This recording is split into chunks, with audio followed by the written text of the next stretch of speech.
সবাইকে আমার চ্যানেলে স্বাগত জানাই। আরও একবার চলে আসলাম নতুন একটা ব্লগ নিয়ে।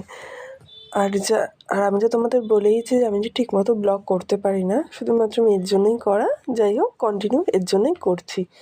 সো আজকে গেছিলাম মেয়ের আঁকার স্কুলে। এর জন্যই না আগের দিন সমস্ত কিছু গুছিয়ে রাখছিলাম।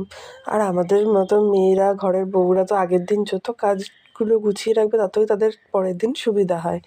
এর জন্যই সেরকম ওর সমস্ত কিছু যে গুছিয়ে রাখছিলাম। আর এরপর বলেছে জন্ম সার্টিফিকেটও নিয়ে যেতে হবে। সেজন্যই ওটা বের টের করে রাখলাম, যাতে সকালবেলা তাড়াহুড়ো না হয়।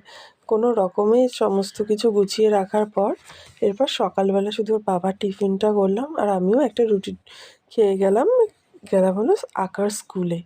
আর জানো, এটা হলো প্রথম আঁকার পরীক্ষা, মানে প্রথম পরীক্ষাই বলতে পারো, জীবনে এই ফার্স্ট টাইম ও পরীক্ষা দিচ্ছে। আর ব্যাপারটা না ভীষণ একটা ইউনিক টাইপের, কারণ ও যখন বড় হবে তখনও দেখতে পাবে যে না, আমি ওরকমভাবে মার সাথে গেছিলাম আঁকার স্কুলে, পরীক্ষা হচ্ছিল।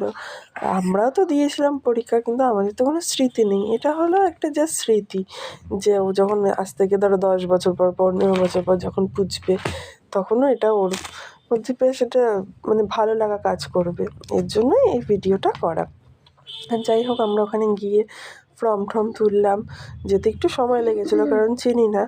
ফর্ম তুলে এখানে গিয়ে বসলাম, ওকে নিয়ে যাওয়া হলো। আর এদিকে হলো এক্সিবিশন। আর এক্সিবিশনটা না ভীষণ সুন্দর, ওখানকার স্যার ম্যামরাও ভীষণ ভালো।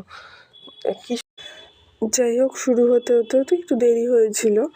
আমরা এখানে এক্সিবিশনের ওইগুলো দেখছিলাম। আর ব্যাপারটা না আমার কাছে ভীষণ এটা ভালো লাগছিল, যে না, এগুলো তো আমার সময়ও ছিল।